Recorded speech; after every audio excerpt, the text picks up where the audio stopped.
இருக்கு. இனி வீட்லயே பானிபூரி செய்யலாம் எல்லாரும். ஆச்சி பானிபூரி கிட். நாட்டு மக்கள் அனைவரும் ஒற்றுமை உணர்வோடு வாழும் நாடு. போர் இல்லை என்க ஏற்போரை அதிகம் என்று கருதுகிறேன். ஏற்போரை அதிகம் தீர்மானம் நிறைவேறியது. அரசினர் தனி தீர்மானம். மாண்புமிகு முதலமைச்சர் அவர்கள். மாண்புமிகு பேரவைத் தலைவர் அவர்களே, வேற்றுமையில் ஒற்றுமை கண்டு நாட்டு மக்கள் அனைவரும் ஒற்றுமை உணர்வோடு வாழும் நாடு இந்திய நாடு.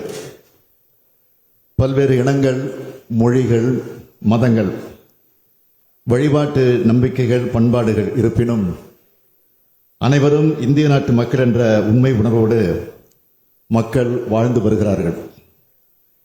இத்தகைய நாட்டை ஆளும் அரசும் இத்தகைய உணர்வு கொண்ட அரசாகத்தான் செயல்பட வேண்டும். ஆனால் ஒன்றியத்தில் பாஜக தலைமையிலான கூட்டணி அரசானது தனது செயல்பாடுகள் அனைத்தையும் ஒரு விதமான உள்நோக்கு கொண்டதாக செய்து வருகிறது.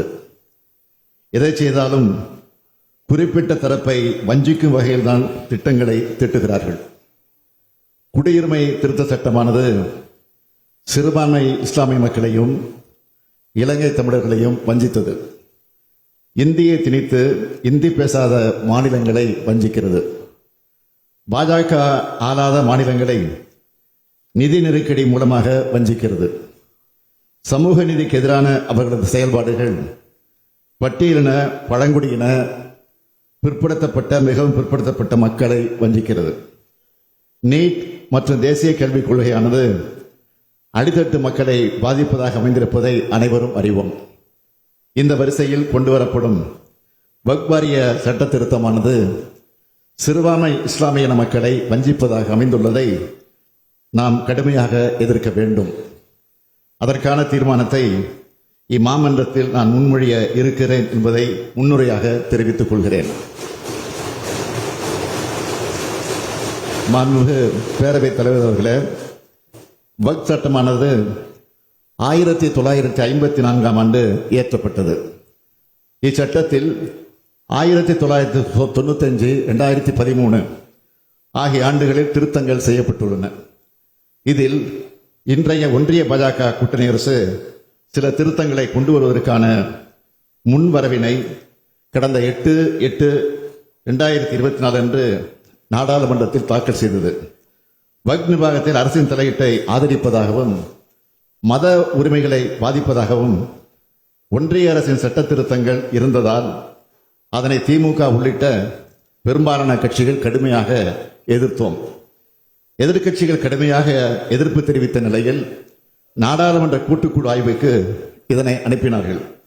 இந்த சட்டத்தை நாம் எதிர்ப்பதற்கு பல்வேறு காரணங்கள் இருக்கிறது. வக்ஃப் சட்டத்தை திருத்துவதன் மூலம் ஏற்படக்கூடிய மோசமான விளைவுகள் சிலவற்றை இம்மாமன்றத்தில் பதிவு செய்ய விரும்புகிறேன். வக்ஃப் சட்டத்தை ஒன்றிய அரசு திருத்த நினைக்கிறது. இதன் மூலம் மத்திய வக்ஃப் கவுன்சில் மற்றும் மாநில வக்ஃப் வாரியங்களின் கட்டமைப்பு மாற்றப்பட்டு அரசாங்கத்தின் கட்டுப்பாடு அதிகரிக்கிறது. இது வக்ஃப் நிறுவனங்களின் சுயாட்சியை பாதிக்கும். வக்ஃப் நிலங்களை நில அளவை செய்யும் அதிகாரம் நில அளவை ஆணையரிடமிருந்து மாவட்ட ஆட்சியருக்கு மாற்றப்பட்டுள்ளது. இதன் மூலமாக வக்ஃப் நிலவரம் குறித்து முடிவு செய்யும் அதிகாரம் வக்ஃப் வாரியத்திடமிருந்து நீக்கப்பட்டுள்ளது. அரசு சொத்து என்று அடையாளம் காணப்பட்ட அல்லது அறிவிக்கப்பட்ட வக்ஃப் சொத்து இந்த சட்டம் தொடங்குவதற்கு முன் அல்லது பின் என்றாலும் வக்ஃப் சொத்தாக கருதப்படாது என்று இந்த சட்டம் கூறுகிறது. இது அரசுக்கு சொத்துக்களை மறுவகைப்படுத்தப்படும் அதிகாரத்தை அளிக்கிறது. 5 ஆண்டுகளுக்கு குறையாமல் இஸ்லாமிய பின்பற்றிய ஒரு நபர் மட்டும் வக்ஃப் அறிவிக்க முடியும் என்று கட்டுப்படுத்துகிறது. இது முஸ்லிம் அல்லாதவர்களால் உருவாக்கப்பட்ட வக்ஃப்களை செல்லாது என்று ஆக்கலாம் என்ற அச்சத்தை உருவாக்குகிறது. இஸ்லாமிய மக்களில் 2 குறிப்பிட்ட வகுப்பினருக்கு தனி சொத்து வாரியம் உருவாக்க முயற்சி செய்கிறார்கள். மாநில வக்ஃப் வாரிய உறுப்பினர்களுக்கும் தலைவருக்கும் தேர்தல் முறையானது ரத்து செய்யப்பட்டுள்ளது. மாநில வக்ஃப் வாரியங்களில் 2 முஸ்லிம் அல்லாத உறுப்பினர்களை சேர்க்க வேண்டும் என்று இந்த சட்டம் கட்டாயப்படுத்துகிறது. இது முஸ்லிம்களின் மத நிர்வாகத்தில் அரசு தலையிடுவதாகும். வக்ஃப் சொத்துக்களை பதிவு செய்யும் முன் மாவட்ட ஆட்சியை சரிபார்க்க வேண்டும் என்று இந்த சட்டம் கூறுகிறது. இது அரசு இந்த சொத்துக்களை கைப்பற்றுவதற்கான வாய்ப்பை உருவாக்குவதாக முஸ்லிம்கள் அச்சப்படுகிறார்கள். வக்ஃப் சட்டத்தின் பிரிவு 40 நீக்குவது வக்ஃப் வாரியத்தின் சொத்து அடையாள அதிகாரத்தை அகற்றி அதை அரசுக்கு மாற்றுகிறது. இது அரசியலமைப்பின் பிரிவு 26 கீழ் மத சுதந்திரத்தை மீறுவதாகும். வக்ஃப் பயனர் வக்ஃப் பை யூசர் என்ற பிரிவை நீக்க திட்டமிட்டுள்ளார்கள். நீண்டகால பயன்பாட்டின் அடிப்படையில் வக்ஃப் சொத்துக்களை அங்கீகரிக்கும் பாரம்பரியத்தை இது அகற்றுகிறது. இது முஸ்லிம் சமூகத்தின் உணர்வுகளை புண்படுத்துவதாக உள்ளது. லிமிட்டேஷன் ஆக்ட் என்று சொல்லப்படும் காலவரையறை சட்டம் வக்ஃப் சொத்துக்களுக்கும் பொருந்தும் என்று சொல்லப்பட்டுள்ளது.